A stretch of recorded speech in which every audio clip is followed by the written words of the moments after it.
अग्निपंख भाग 6. भावी उपग्रहांचे उड्डाण करण्यासाठी लागणाऱ्या वाहनांची कल्पना या काळापर्यंत मूर्त स्वरूपात आणायचे ठरवले जात होते. त्यामध्ये अवकाश तंत्रज्ञानामध्ये असलेली आर्थिक सामाजिक उन्नतीची बीजे समजून आली होती. प्रोफेसर साराभाईंनी 1969मध्ये इथेच मिळणाऱ्या साधनसंपत्तीतून स्वदेशी बनावटीचा उपग्रह तयार करायची, तो अवकाशात सोडायची आणि त्याचे जमिनीवरून नियंत्रण करायची यंत्रणा उभी करण्यासाठी योजना आखल्या. विमानातून स्वतः ते योग्य जागेच्या शोधासाठी फिरले. पृथ्वीच्या पूर्व-पश्चिम भ्रमणाचा उपयोग करून घेण्यासाठी ह्यावेळी त्यांनी पूर्व किनाऱ्यावर अधिक लक्ष दिले. मद्रासजवळ 100 किलोमीटर अंतरावरील उत्तरेकडे असलेले श्रीहरिकोटा हे बेट त्यासाठी मुकरर करण्यात आले. मद्रास शहराएवढे आकारमान असलेले ते गाव किनाऱ्यापासून जवळ होते. तिथेच पुढे अवकाशतळ बांधला गेला. 1968 साली इंडियन रॉकेट सोसायटीची स्थापना करण्यात आली. त्यानंतर लगेच इंकोस्पारची पुनर्रचना करून इंडियन नॅशनल सायन्स अकॅडमी या संस्थेची सल्लागार उपसंस्था म्हणून एक भाग बनवण्यात आली. तसेच इंडियन स्पेस रिसर्च ऑर्गनायझेशन हा स्वतंत्र विभाग अणुशक्ती खात्याच्या अखत्यारीमध्ये सुरू करण्यात आला. देशातील अवकाश संशोधनाची धुरा यापुढे इस्रो करणार होते.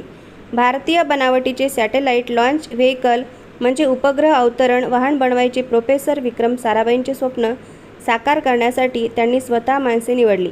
त्यामध्ये माझा इस्रोचा प्रमुख म्हणून समावेश केला. याबद्दल मी स्वतःला सुदैवी समजतो.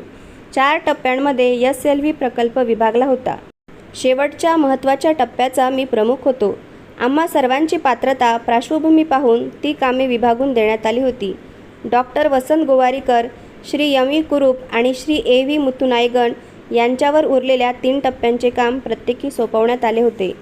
डॉक्टर गोवारीकरांनी वेगवेगळी मिश्रणे वापरून इंधने बनवण्याच्या क्षेत्रात आपले स्थान बनवले होते.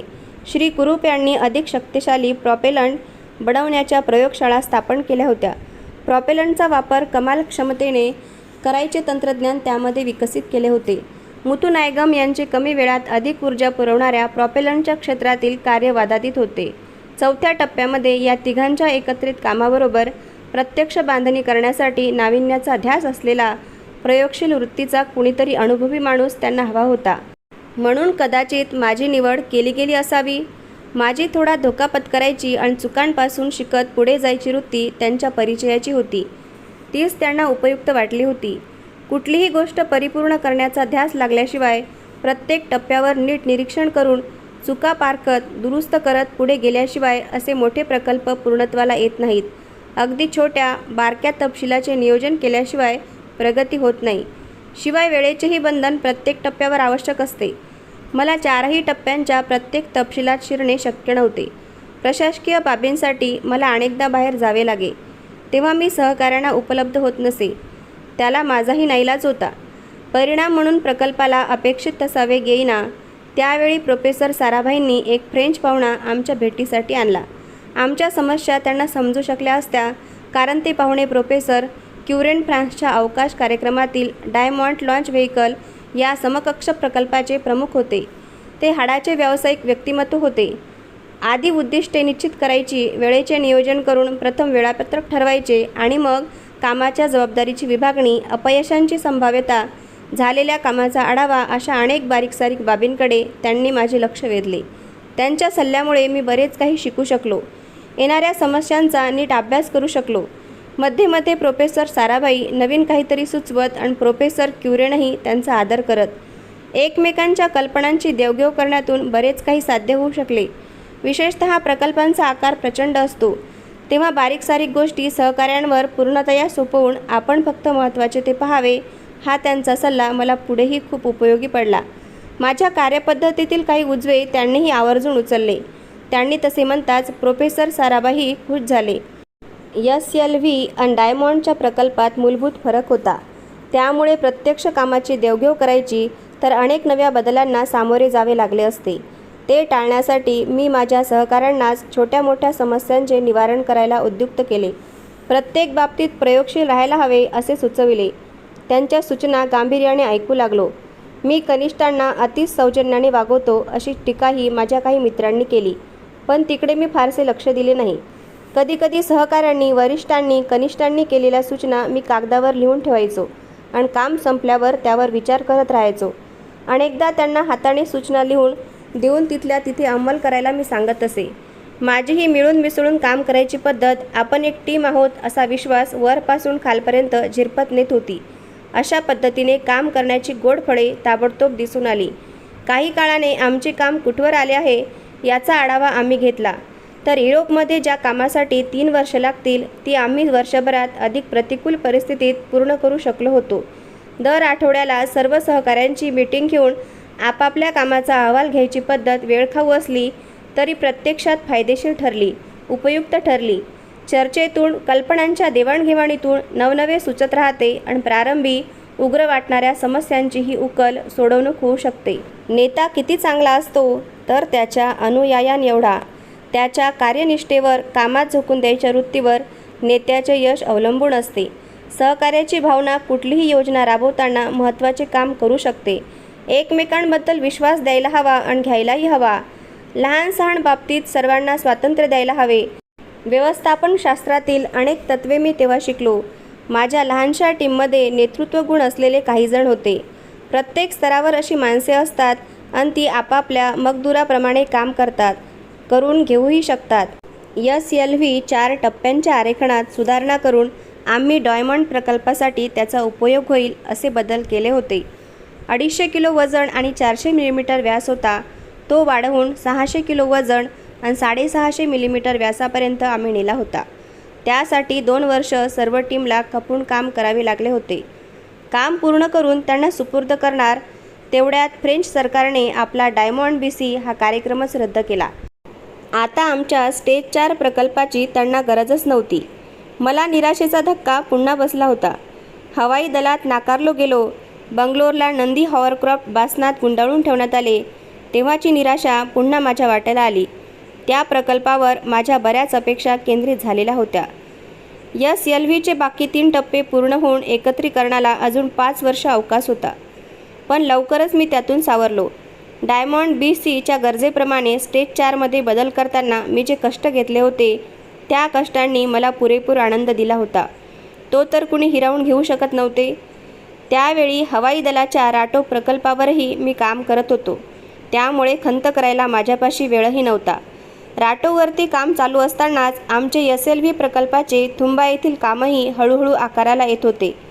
सर्व उपयंत्रांची प्राथमिक तयारी पूर्ण होत आली होती.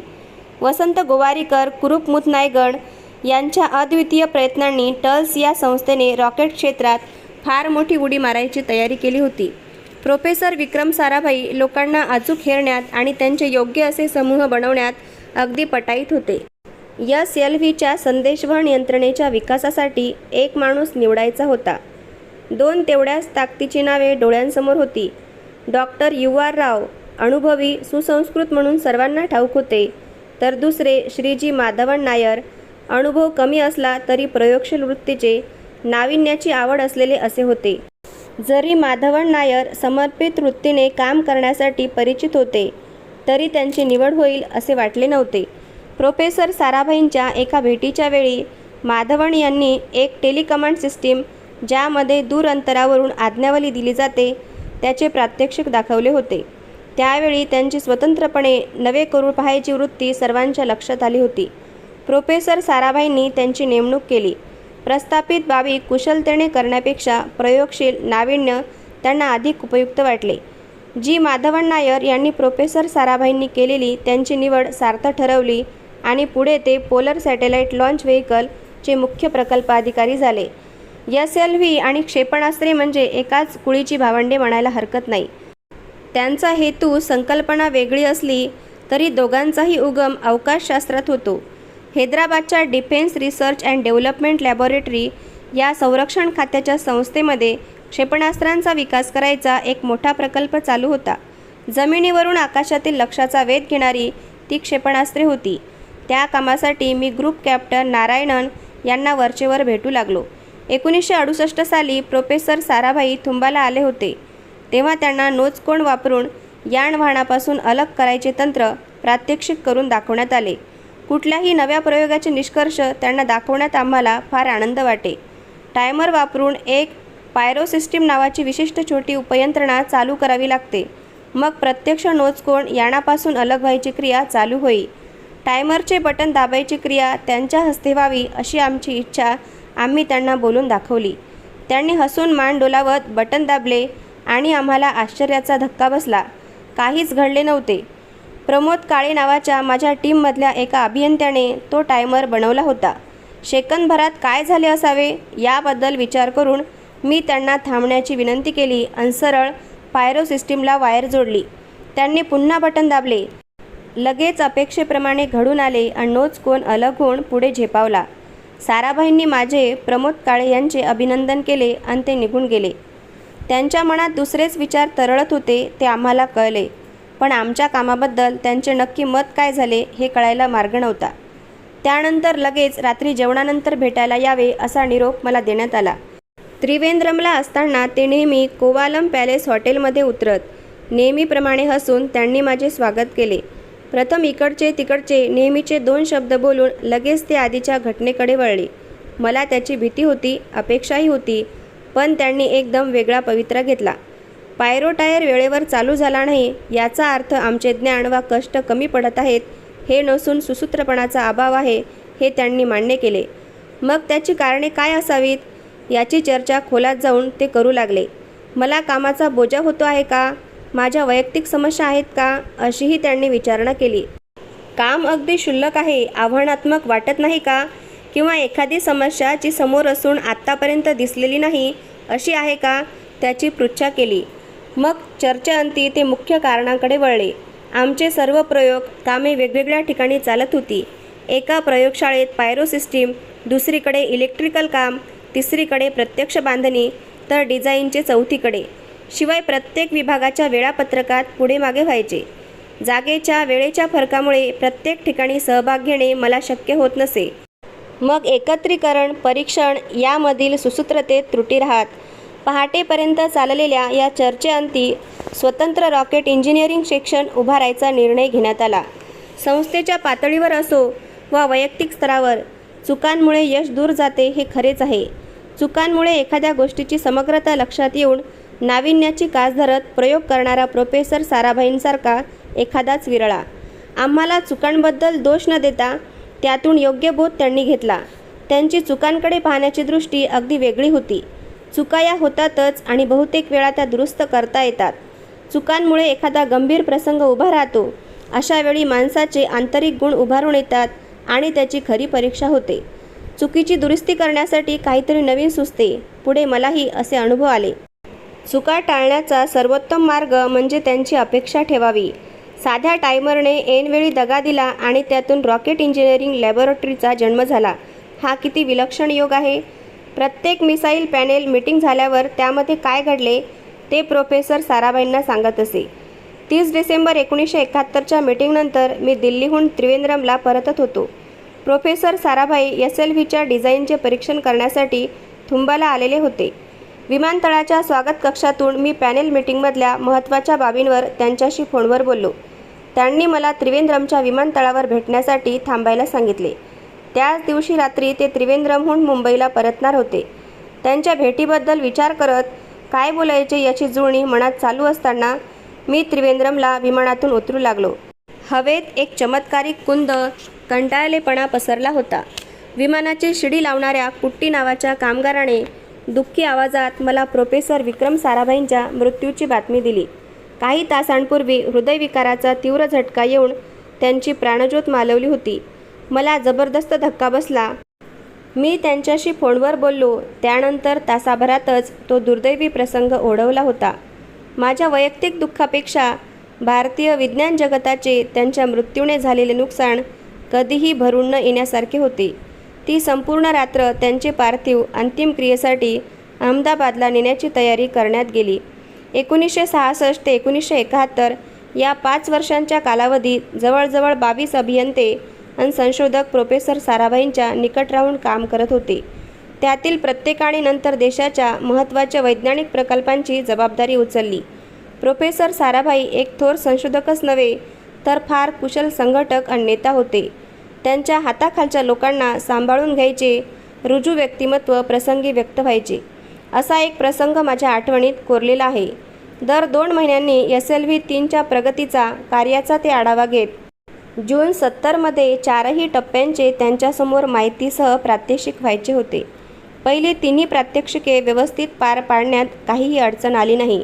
मी 4थ्या महत्त्वाच्या टप्प्याचा प्रमुख होतो. शेवटी माझ्या 5 सहकाऱ्यांची ओळख करून देत त्यांनी मला काय आणि कशी मदत केली ते सांगून त्यांनी केलेले काम मी त्यांना सादर करायला सांगितले.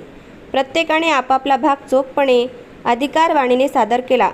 मग चर्चेच्या वेळी मी त्यांना देखील भाग घ्यायला लावला. प्रात्यक्षिक पूर्ण झाल्यावर प्रकल्पाच्या प्रगतीबद्दल समाधान व्यक्त करण्यात आले. प्रोफेसर साराभाईंबरोबर काम करणारा एक वरिष्ठ संशोधक एकाएकी उठून उभा राहिला आणि मला उद्देशून म्हणाला, तुमच्या प्रकल्पाचे सादरीकरण उत्तम झाले. तुमच्या प्रत्येक सहकार्याने आपापली जबाबदारी व्यवस्थित निभावलेली आहे. मग तुम्ही या प्रकल्पात काय केले आहे? प्रोफेसर साराभाईंचा चेहरा क्षणभर अडचणीत आल्यासारखा झाला. चटकन त्यांच्याकडे वळून ते म्हणाले, इतक्या मोठ्या गुंतागुंतीच्या प्रकल्पाच्या प्रमुखाचे प्रशासन म्हणजे काय याची कल्पना तुम्हाला असायला हवी. आताच आपण एक उत्तम उदाहरण पाहिले. टीमवर्कने काम किती उत्तम प्रकारे करता येते हे यांनी दाखवून दिले. माझ्या दृष्टीने गटप्रमुखाने माणसांना एकत्रित घडवणे, त्यांच्या सुसंवाद राखून काम करायला लावणे अधिक महत्त्वाचे आहे आणि कलामनी तेच करून दाखवले आहे. माझ्या नजरेसमोर प्रोफेसर साराभाई हे भारतीय विज्ञान क्षेत्रातील महात्मा गांधी आहेत. अनुयायांमध्ये नेतृत्वगुण उत्पन्न करणारे, त्यांना कल्पनेसाठी कामासाठी प्रोत्साहित करणारे असे त्यांचे विरळा व्यक्तिमत्व होते. त्यांच्यानंतर काही काळ प्रोफेसर MGK मेनन यांनी इस्रोचा अतिरिक्त भार सांभाळला. मग प्रोफेसर सतीश धवन यांनी इस्रोचे प्रमुख म्हणून सूत्रे हाती घेतली.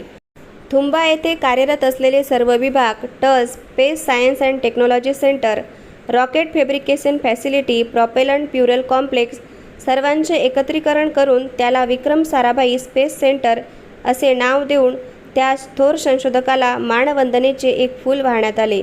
या सर्व पसाऱ्याचे ते जनक होते. सुप्रसिद्ध धातू अभियंता डॉक्टर ब्रह्मप्रकाश या संस्थेचे पहिले प्रमुख झाले. आमची राटो सिस्टीम 8 ऑक्टोबर 1972ला उत्तर प्रदेशातील बरेली येथील हवाई दलाच्या केंद्रावर प्रत्यक्षात वापरली गेली. सुखोई 16चे हे जेट विमान 2 किलोमीटर धावून उडण्याऐवजी 66 राटोमीटर वापरून 1200 मीटरवर यशस्वी उड्डाण करू शकले. एअर मार्शल शिवदेव सिंग आणि त्यांचे विज्ञान सल्लागार श्री BD नागचौधरी त्यावेळी हजर होते. 4 कोटी रुपयांचे परकीय चलन वाचवल्याबद्दल त्यांनी आमचे अभिनंदन केले. प्रोफेसर साराभाईंमध्ये उद्योजकतेचा, देशप्रेमाचा आणि संशोधन वृत्तीचा जो दुर्मिळ मिलाप झाला होता त्याला अशी मधुर फळे आली. अवकाश संशोधनाचा पाया घालतानाच प्रोफेसर साराभाईंनी अनेक पूरक उद्योगधंद्यांनाही सुरुवात केली होती. उद्योगांचा पाया नसेल तर वैज्ञानिक संशोधनाचा डोलारा सशक्त, सक्षम बनू शकत नाही. Sarabhai chemicals, Sarabhai glass, Sarabhai Geigy limited, Sarabhai मर्क लिमिटेड, साराभाई इंजिनिअरिंग ग्रुप ही त्यांची काही उदाहरणे होत. त्यांच्या स्वस्तिक ऑइल मिल्स या उद्योगाने तेलक्षेत्रात अनेक प्रकारच्या तेलबियांपासून उत्पादन करायचे मूलभूत काम केले. त्यापासून साबण, सौंदर्य प्रसाधने यासारखे उद्योग पुढे फोपावले. त्यांच्या स्टँडर्ड फार्मास्युटिकल्स या उद्योगाने पेनिसिलिनचे उत्पादन सुरू केले आणि करोडो रुपयांचे बहुमूल्य परकीय चलन वाचवले. त्याप्रमाणे राटोच्या उत्पादनाने उद्योग क्षेत्रात एक नवी दिशा खुली झाली. सैन्य दलासाठी लागणारे सर्व साहित्य देशांतर्गत बनवले गेले आणि करोडो रुपयांचे परकीय चलन वाचले. आमच्या संपूर्ण प्रकल्पाला 25 लाखांपेक्षा अधिक खर्च झाला नव्हता. 17,000 रुपयांमध्ये आम्ही एक राटो सिस्टीम बनवू शकत होतो, ज्याची किंमत आंतरराष्ट्रीय बाजारात 33,000 रुपये होती. विक्रम साराभाई स्पेस सेंटरमध्ये SLVवरच्या कामाने आता वेग घेतला होता. वेगवेगळ्या ठिकाणी वेगवेगळे भाग बनवले जात होते. माणसे नेमून त्यांना प्रशिक्षित केले जात होते. वेळेचे, घटनांचे नियोजन केले होते. पण इतक्या मोठ्या प्रकल्पामध्ये सुसूत्रता आणण्यासाठी एक सर्वकष प्रशासनाची गरज होती. प्रोफेसर धवन आणि डॉक्टर ब्रह्मप्रकाश यांनी संयुक्तपणे माझी या कामासाठी निवड केली. सर्वप्रथम मला दिलेल्या वेळेमध्ये घटक प्रकल्पांचे नियोजन करणे भाग होते. सभोवती डॉक्टर गोवारीकर, मुथुनायगण, कुरूप यासारखे अनुभवी वैज्ञानिक होते. ईश्वरदास, आरव मुदण यांच्यासारखे कुशल प्रशासक होते. मग माझी निवड कोणत्या निकषावर झाली न राहून एकदा मी डॉक्टर ब्रह्मप्रकाश यांच्याकडे या संदर्भात उच्चार केला. त्यांनी म्हटले, दुसऱ्याच्या बलस्थानाचा तुम्ही विचार करू नका, तुलना तर नकोच. त्यांच्याकडून उत्तम काम करवून घेण्यासाठी लक्ष केंद्रित करा. कदाचित माझे संघटन कौशल्य त्यांना महत्त्वाचे वाटले असेल. पुढे ते म्हणाले, प्रत्येक केंद्रात काय चालले आहे त्यामध्ये जास्त लक्ष घालू नका, तर एकत्रीकरण, सूत्रबद्धता हा प्रमुख मुद्दा डोळ्यांसमोर असू द्या. प्रत्येकजण आपापले काम समर्थपणे, स्वतंत्रपणे करतील. SLVच्या कार्याला खूप जणांचा हातभार लागणार आहे, तेव्हा तुम्हाला अतिशय संयमाने, सहनशीलतेने या सर्व लोकांना सांभाळून प्रकल्प पुढे न्यायचा आहे, वेळेत पुरा करायचा आहे. मला माझे वडील कुराणातले दाखले देत त्याची आठवण झाली. कोण बरोबर, कोण चूक, कोण उजवा, कोण डावा हे काही स्वयंभूपणे ठरत नाही, तर एकमेकांच्या तुलनेने त्याची परीक्षा होते, प्रतवारी ठरते. तेव्हा माणसाने संयम बाळगावा. अशा प्रकारच्या सुसूत्रीकरणाच्या कामात येणाऱ्या अडथळ्यांची मला कल्पना होती. टीमसहित काम करणारे नेते 2 प्रकारच्या मनोवृत्ती दर्शवतात. एकासाठी काम हीच प्रमुख प्रेरणा असते, तर दुसऱ्यासाठी काम करणारे अधिक महत्त्वाचे असतात. काही जण या दोघांमधली प्रवृत्ती दर्शवतात, तर काही दोन्ही घटकांच्या पलीकडे असतात. मला काम आणि काम करणारे या दोन्ही बाजूंना न झुकता सुवर्णमध्य गाठायचा होता. दोघांनाही एकत्र घेऊन पुढे जायचे होते. सर्व विभाग प्रमुखांसाठी मी एक चित्रमय आदर्श स्वतःसमोर ठेवला होता. प्रत्येक प्रमुख हा काम करता करता दुसऱ्याला सहाय्यभूत होईल, आपल्या अनुभवाने दुसऱ्याला श्रीमंत करेल, समस्यांशी चर्चा करून त्यावरती उत्तरे शोधली जातील आणि एकत्रित काम करण्यातील आनंद सर्वांच्याच वाट्याला येईल. SLV प्रकल्पाची प्राथमिक उद्दिष्टे आरेखन, विकास आणि प्रत्यक्ष कार्य अशी नेहमीच्या प्रक्षेपक वाहनाची असतात तशी होती. त्याचा प्रत्यक्ष उपयोग करून 40 किलो वजनाचा उपग्रह पृथ्वीपासून 400 किलोमीटर अंतरावर आम्ही फिरत ठेवू शकलो असतो. सर्वप्रथम पायाभूत उद्दिष्टे निश्चित केली. प्रथम एक रॉकेट मोटर बनवायची होती. त्याच्या साह्याने 4ही टप्पे उचलले जाणार होते. अतिशय शक्तिशाली अशी झटक्याने पुढे नेणारी इंधन यंत्रणा म्हणजे प्रॉपेलंट विकसित करायचे होते. 8.6 टन वजन सहज उचलून ठराविक वेगाने ठराविक उंची गाठायची होती. अगदी थोड्या वेळात प्रचंड ऊर्जा देणारे प्रॉपेलंट त्यासाठी वापरावे लागणार होते. त्यानंतर अतिशय वेगाने जाणाऱ्या या यानाचे नियंत्रण करण्यासाठी त्या क्षमतेची वेगवेगळी उपकरणे निर्माण करावी लागणार होती.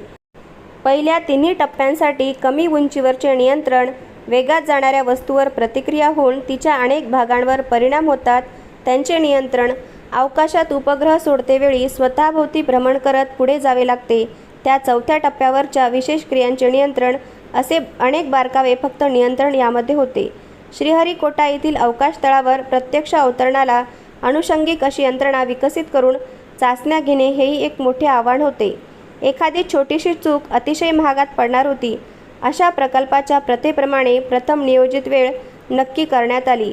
64 महिन्यात मार्च 1973 पर्यंत सर्व कामे प्रत्येक स्तरावर इतकीही चूक राहू न देता पार पाडायची होती. सर्वप्रथम सर्वसमावेशक अशा वेळापत्रकाची योजना आखली.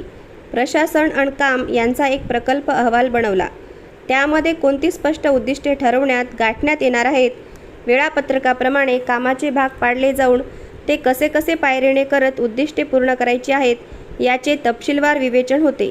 आर्थिक बाबही लक्षात घेतली होती.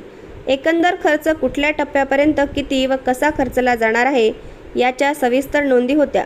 प्रत्येक विषयातला एक तज्ज्ञ बोलावून सल्लागार समिती स्थापन केली. सर्वश्री DM Rane, Muthu Nayagan, TM Pralhad, AR आचार्य, SC गुप्ता, CL अंबाराव ही त्यातली काही नावे होती. या सर्वांनी रॉकेट मोटर्स, सामग्री, बांधणी, नियंत्रण, मार्गदर्शन, इलेक्ट्रॉनिक्स, उड्डाण या सर्व क्षेत्रात मला सहाय्य करायचे आनंदाने कबूल केले. डॉक्टर ब्रह्मप्रकाश यांनी स्वतः निवड करून मला आर्थिक अधिकारही बहाल केले. पवित्र कुराण सांगते, अनेक नव्या गोष्टी त्याच्याकडून दाखवल्या जातात. तुमच्या आधी तिथे गेलेल्या माणसाच्या कृत्यातून तुम्हाला चांगल्या वाईटाच्या सूचना मिळत राहतात. ह्या सर्व बुद्धिमान, कर्तृत्ववान लोकांशी मी ज्ञानाची देवघेव करू शकलो. अल्लाने माझ्यासाठी नेमलेले काम माझ्या हातून पूर्ण व्हावे म्हणून त्यानेच निर्मिलेली ही माणसे माझ्याभोवती आली. तो सर्व घडवून आणतो, त्याला सर्व समजते. आम्ही 3 गट बनवले. एक प्रकल्पाचे प्रशासन सांभाळणार होता, एक एकत्रीकरण आणि चाचण्या घेणार होता आणि एक दुय्यम उपकरणे विकास करत बनवणार होता. पहिला गट योजना, आर्थिक बाबी, दुय्यम उपकरणांचे आरेखन, कच्चा माल, तो पक्क्यात बदलण्यासाठी लागणारी यंत्रे पुरवणे उत्पादनाची पातळी उच्च राखणे वगैरे अनेक गोष्टी सांभाळणार होता. दुसऱ्या गटाला SLV-3च्या उड्डाणासाठी लागणाऱ्या सामग्रीची यादीसह तजवीज करणे, प्रत्यक्ष उड्डाणतळाची तयारी करणे, सर्व मेकॅनिकल आणि हवाई शास्त्रातील एकत्रीकरणाच्या समस्या हाताळणे अशी कामे सोपवलेली होती. तिसऱ्या गटाला स्क्रूपासून VSS-C च्या कोणत्या विभागात कुणाकडून किती वेळा छोटे पार्ट बनवून घ्यायचे आणि ते वापरून सर्व सबसिस्टीम म्हणजे उपयंत्रणा बनवायच्या, कोणते काम कोणाकडे सोपवायचे, प्रत्येक माणसाच्या अंगभूत कौशल्याचा व्यवस्थित कमाल वापर करून घ्यायचा यावर लक्ष केंद्रित करायचे होते. या सर्व कामांसाठी मी 275 अभियंते आणि संशोधकांची मागणी केली, पण फक्त 50 मिळवू शकलो. या सर्वांनी जर आपल्या कुवतीच्या कमाल मर्यादेपर्यंत श्रम केले नसते तर सगळा प्रकल्प बासनात पडून राहिला असता. त्यातले काही तरुण अभियंते नंतर फार मोठ्या ताकदीची माणसे बनली. MS आरदेव, G Madhavan Nair, S Srinivasan, US Singh, Soundararajan, Abdul मजीद, वेद प्रकाश संदलास, ननबुद्री, शशिकुमार, शिवधणू पिल्ले अशा अनेक अभियंत्यांनी स्वतंत्रपणे उत्कृष्ट काम केलेच, पण एक टीम म्हणूनही फार चांगले काम केले. एकमेकांच्या कामाचे ते कौतुक करत, समस्यांबद्दल चर्चा करत, यशाचा आनंद एकत्रितपणे घेत. त्यामुळे सर्वांचेच मनोधैर्य वाढत राहिले. कधी अपेक्षित परिणाम मिळाले नाहीत तरी कुणी नाउमेद झाले नाहीत. एकमेकांच्या तरुण सहवासात उत्तेजन मिळत राहिल्याने नैराश्य झटकन दूर होई आणि पुन्हा नव्या उत्साहाने कामाला जुंपून घेणे शक्य होई. त्यातील प्रत्येकजण स्वतःच्या क्षेत्रात बुद्धिमान, विशेषज्ञ म्हणून ख्यात होता. त्यामुळे प्रत्येकाला आपापल्या स्वातंत्र्यावर कुणाचे अतिक्रमण चालत नव्हते. अशा बुद्धिमत्तांचा गट सांभाळणे म्हणजे तारेवरची कसरत होती. प्रत्यक्ष काम करताना आणि कामाव्यतिरिक्तही त्यांच्याशी जपून वागावे लागे. त्यांच्या कार्याचा पाठपुरावा करत राहावे लागे. पण ढवळाढवळ करून चालत नसे. कामाव्यतिरिक्त त्यांच्यावर विश्वास टाकून पुढच्या कामासाठी त्यांना प्रवृत्त करावे लागे. प्रकल्प प्रमुखाने फार लक्ष घातले तर तो ढवळाढवळ करतो, कामाची फार चिंता करतो असे समजले जाई आणि सर्व त्यांच्यावर सोपवून काहीच लक्ष दिले नाही तर तो आपली जबाबदारी टाळत आहे, त्याला काम होते की नाही याची चिंताच नाही असा ग्रह होई. अशी तारेवरची कसरत त्यांना त्यांच्या कनिष्ठांबद्दल आणि मला इतर सर्वांबद्दल करावी लागे. पण त्यामुळे आम्ही खूप काही शिकू शकलो. अनुभवासारखा गुरु नाही. त्यातील बरेच जण पुढे देशाच्या अतिमहत्त्वाच्या प्रकल्पांवर प्रमुख म्हणून नेमले गेले. MS आरदेव ऑगमेंटेड सॅटेलाईट लॉन्च व्हेइकलचे प्रमुख झाले. Madhavan Nair polar satellite launch व्हेइकलचे प्रमुख आहेत, तर संदलास, शिवधणू पिल्ले DRDO हेडक्वार्टर्सचे उच्चतम अधिकारी आहेत. अशा उच्च जागी ते पोचले आहेत कारण त्यांनी सतत केलेले श्रम, त्यांची खडकासारखी अविचल मनाची शक्ती आहे. ती सर्व अत्यंत बुद्धिमान, असामान्य गुणवंतांची टीम होती. धन्यवाद. पुढील भाग पुढच्या व्हिडिओमध्ये. अशाच नवनवीन प्रेरणादायी कथा ऐकण्यासाठी चॅनलला सबस्क्राईब करायला विसरू नका.